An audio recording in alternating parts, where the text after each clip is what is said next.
Fateh Khan was sent with an army of 5,000 soldiers along with cavalry elephants. Shivaji Raje decided to confront the enemy at borders of his Hindvi Swaraj at that time. This was his regular strategy. This reduced losses incurred by Hindvi Swaraj. Purandar was a fort at his border.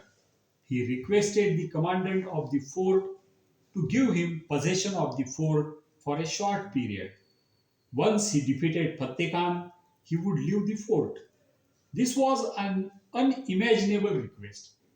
How can a commandant give possession of the fort for defending someone? But this was a miracle, and Shivaraje got possession of the Fort Purandar. He entered the fort with 1,500 soldiers and completed arrangement of defense and attack. They stored a lot of stones, wood stock, allotted duties to each soldier. Some groups were expected to form the defending troops. Some were to be ready for attack. Fateh Khan reached Maharashtra. He was informed that Shivaraje was at Fort Purandar. He moved in that direction and made his camp and started capturing nearby areas.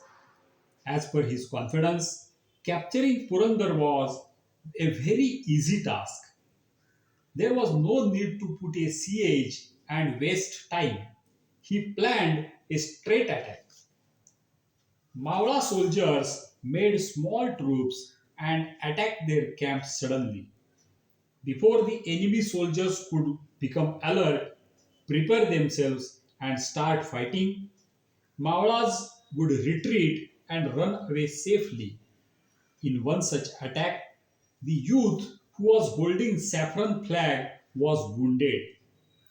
It was now certain that the flag would fall on the ground and its glory would be ruined. Sarjarao Jedhe suddenly came forward, got hold of the falling saffron flag, and ran away safely. The wounded soldier also moved safely. Thus, they safeguarded glory of the saffron flag. When Shivaraje came to know about this, he awarded Sarjarao with a heavy gold bracelet. This shows how Shivaraje cared about the esteem of saffron flag. Fateh Khan decided to attack and win Purandar the next day. In the morning, they marched to the fort and started climbing onto the mountain. They were expecting some resistance from enemy, but to their surprise, there was no opposition. They thought that Shivaraje must be afraid and cannot come out of fear. When they had completed around 70% of the height, suddenly Mawla soldiers appeared on the fortifications and towers. They stopped for a while to see if there is any danger from Mawlas. Yes, there was danger, and now it had become unavoidable. From the towers and fortification walls, stones, big burning balls started rolling down. There was no chance to run away. Every one of them was being hit by stones. The burning balls were made of cloth dipped in oil and fired before launching. Only way to save themselves was to run away. They were already tired. They could not run fast on the slope. After watching this, the Mawla soldiers opened the doors, came out of the fort, chased them, and killed almost half of them. They reached the camp of Fateh Khan and started finishing enemy soldiers. Fateh Khan's brother Muse Khan was killed. The camp was looted and destroyed completely. Fateh Khan saved his life and ran away to Vijapur. Shivaji Raje showed no mercy on enemies while war was going on. He knew that such enemies have to be killed mercilessly. There is no use of forgiving them. This way, the first attack on Hindavi Swaraj was averted. Shahaji Raje was still in the custody of Adil Shah, and it was Shiva Raje's duty to get him released safely. It was impossible to get him released by making an attack on Vijapur prison. The solution found by Shiva Raje was unique and unimaginable. Shivaraje sent a letter to Murad Baksh, who was Subedar of Gujarat and was located at Ahmedabad. He was a powerful person in the Mughal dynasty. Shivaraje requested him to make both of them, that is, Shahaji Raje and Shivaraje, Mansabdars, that is, chieftains in Mughal dynasty. Only problem was that his father was in custody of Adil Shah and he should be released before joining the Mughal army. Murad Baksh was very happy. He was knowing the capacity of both.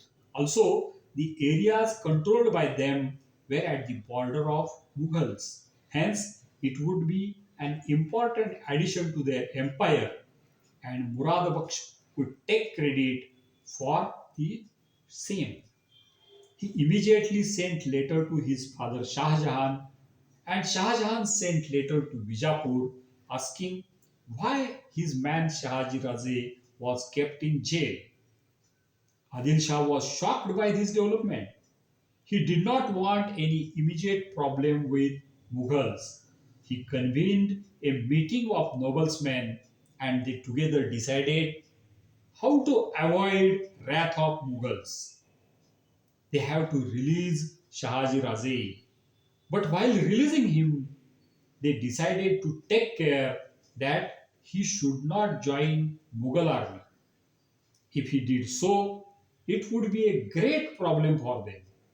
They made him free and gave back all his territory, but compelled to release Kondhana fort in Maharashtra, Bangalore city in Karnataka, and Kandarpi fort in Karnataka. Shivaraje was not happy in giving back Kondhana fort, but after counseling by Moropant Dabir that losing a fort is a small loss when compared to the life of his father, he accepted that. Thus, the triple problem created by Adil Shah was resolved by Shivaji Raje using negotiation skills and muscle power both. After defeating Fateh Khan, Shivaji Raje could have easily taken custody of Purandar fort because his force was bigger than that of the fort commandant Nilkantha Rao. But Shivaji Raje never did such treacherous act in his lifetime. He thanked Nilkantha Rao and left the fort. After death of Nilkantha Rao, he captured the fort and included it in Hindavi Swaraj. After this, Shivaji Raje sent his force to Kalyan and Bhiwandi, which falls in the Konkan area.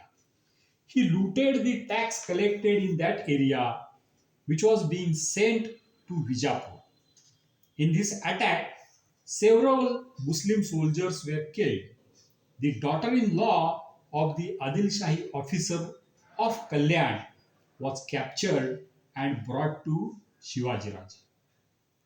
It was common practice in that time that daughters of defeated Hindu kings were forcefully kept in harems of Islamic rulers. Shivaji Raje could have easily taken revenge of this cruel act. She was expecting same fate for her. To her surprise, Shiva Raje said, "If my mother had been so beautiful, I would have been beautiful also." He honored her by gifting her a sari, coconut, and rice. He sent her to her husband securely. This was effect of teachings of his mother Jijamata that every Hindu should treat all women other than his wife as mothers and sisters. The Islamic rulers never learned this virtue from Indian culture. Shivaji Raje collected lot of treasure in Kalyan and used it to build his own navy. Other rulers in India at that time never tried to build their own navy and depended on foreigners like British, Dutch, Portuguese for protection of their trading with remote nations. But Shivaji Raje was having foresight that such dependency is dangerous for future of India. He appointed some Portuguese technicians and developed his own shipbuilding technology. We can consider this as foundation of modern Indian Navy. The Islamic priests in Kalyan area sent messages to Adil Shah that Shivaji Raje had stopped conversion of Hindus to Islam and he's reconverting Muslims to their original religion. They forecasted that if Shivaji Raje's strength increased in such a way, he would protect Hindu Dharma and it would be difficult to convert Hindus. Meanwhile, a strange event happened. Ranze is a village near Pune. Every village had an important officer named Patil. He was most powerful man in that village. Patil of this village once misbehaved with a lady in this area. He thought that there is no one to protect her. When this news reached Shivaraje, he was very angry. He sent soldiers to capture the culprit. He thoroughly investigated the case and found that the woman was really misbehaved. As per his upbringing standards, molesting a woman was the biggest crime. He found the person guilty and ordered to cut his arms and legs. This was a severe punishment which completely destroyed criminal's life. Shivaji Raje thus set an example that he did not tolerate misbehavior to women by any man, whatever might be his power and status. This is the reason that even today Hindu women worship him as their savior. We will listen to more stories about Shivaji Maharaj in the next episodes. Till then, like this video, share this, and subscribe to the channel. Thank you very much. Chhatrapati Shivaji Maharaj ki Jai.